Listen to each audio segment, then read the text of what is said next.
This is the Good Neighbor Podcast, the place where local businesses and neighbors come together. Here's your host, Sebastian Johnson. Welcome to the Good Neighbor Podcast Live. Are you looking for trusted immigration support to help guide you through the process with clarity and care? Well, a place might be closer than you think. Today, I have the pleasure of introducing your good neighbor, Nadine Atkinson-Flowers, owner of law office of Nadine Atkinson-Flowers. Nadine, how's it going? Hi, how are you? It's going well. It's a lovely sunshiny day, so it's well. It is. It's a beautiful day today. We're excited to learn all about you and your company. Nadine, please tell us about what you do. Absolutely. I am an immigration attorney. I have my offices at 1500 Walnut right there in Center City. I like to tell people I'm literally across from the Cheesecake Factory. I practice virtually as well. So I do have clients in practically all of the states. But immigration being federal law, that is quite permissible. I also have a practice in Jamaica. I am admitted in Jamaica as an attorney, and I am Jamaican American, I suppose. And so I maintain a practice there as well, which melds nicely with the immigration practice that I have here, because I work with persons who may be coming here to study, for medical reasons, just want to visit, or coming to live here permanently. I work with that population, as well as persons who might have difficulties relating to their immigration matters. Oh, that's fascinating. Nadine, how did you get into this industry? Well, I've been a lawyer come November for 20 years. Wow. In Jamaica, yes. And then I migrated here in 2015, I think, and I did the bar and became a lawyer again here. And I worked in a space where persons were doing immigration, and I myself came as an immigrant. I came as what is called a green card holder. And so I was exposed to the process in that way. And when I came, I realized that this is an area that I had a deep interest in, certainly in terms of how persons move from one country to another and utilizing the immigration process. So I became interested in it, and I've been working in this space full-time now for about 7 years, somewhere around there. Wow. Yeah, I imagine you have a lot of empathy with your clients. Absolutely. Surely. What would you say some of like the myths or misconceptions in your industry are? Well, one big myth that I see quite often is the fact that persons who have come from other countries and they come here, and when they're as green card holders and they're thinking about becoming US citizens, they begin to worry that they will lose their citizenship from their other country, or that the US does not allow for dual citizenship. That is a myth. The United States law says that you can be a citizen of as many countries as you wish. That is not an issue for the United States. There are about maybe 15 to 20 countries worldwide that actually require that you do choose only one citizenship. Jamaica is not one, the US is not one. So that's one myth. Another myth that I see is that persons will sometimes say, oh, you've been here a very long time, why haven't you done A, B, and C? No, United States immigration is a behemoth. It's quite extensive. It's quite, it has lots and lots of moving parts. So for persons such as myself, I came here, you would say legally, I came as a green card holder. But unfortunately, there are other persons who have come here and have sought asylum because international law allows that, or and the United States law allows that as well. Persons who have come in as refugees. And from time to time, they may have various issues.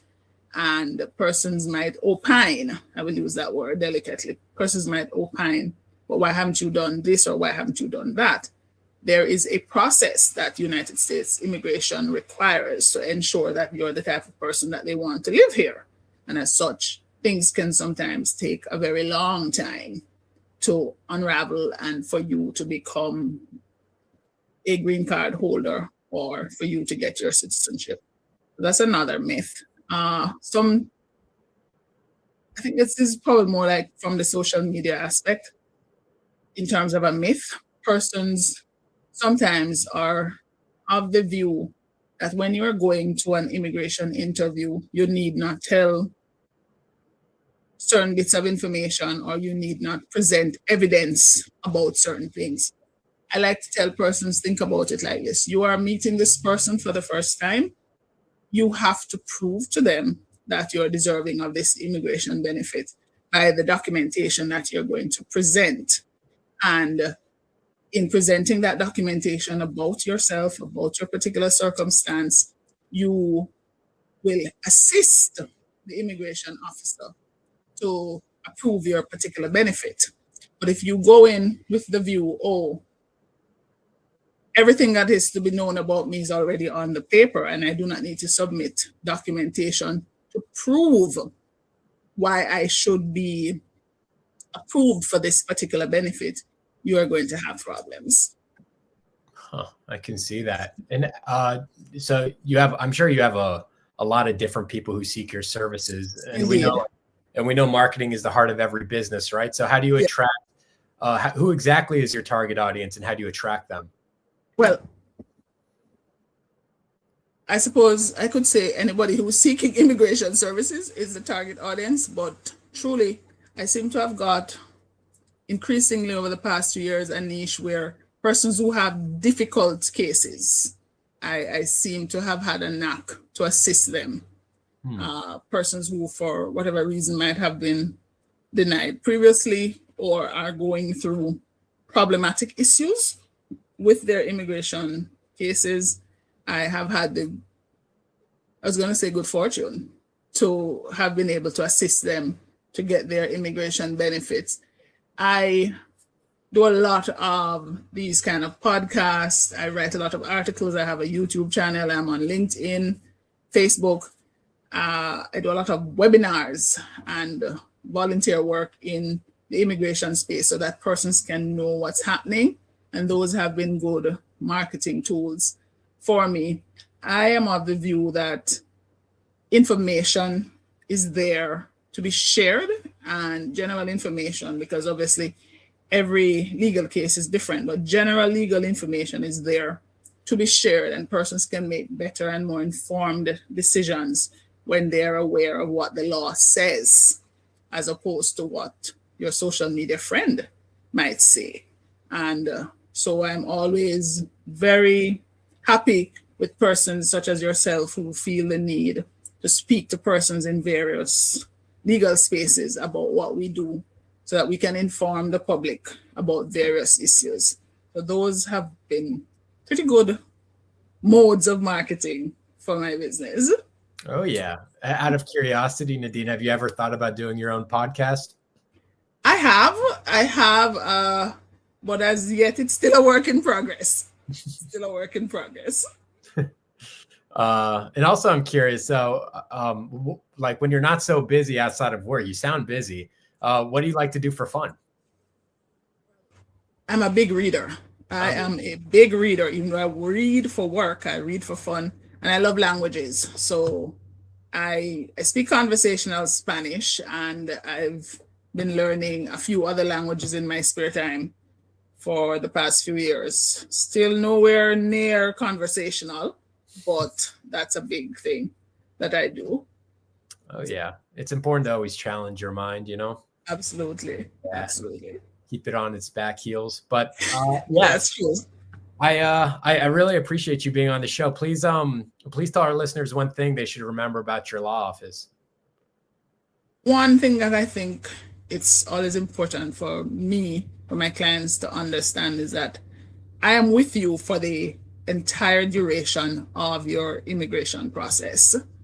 I am not that lawyer who is inaccessible or you can't tell me what your thoughts are. about your particular case or you can't ever get me. I am with you for the entire process as it relates to your case, because there are often times when persons require handholding, as it were. And being the lawyer, you know what the law says is supposed to happen. But being the client without that legal experience, persons often worry, they get stressed, they get anxious. We're here for you. Oh, and now tell our listeners how they can learn more about your company. Certainly. We're at 1500 Walnut, Suite 818 in Philadelphia. We are online on Facebook. You can check out our YouTube channel at Atkinson-Flowers Law. We're on Google. We have a website, atkinsonflowerslaw.com, and you can certainly call 484-995-72, 7260.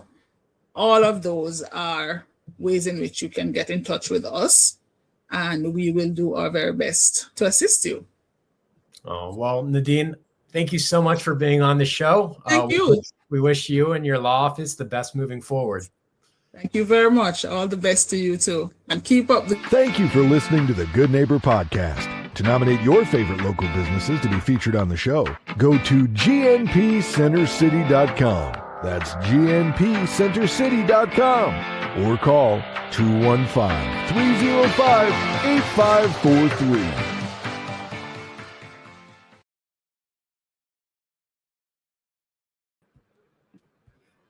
Nadine, sorry for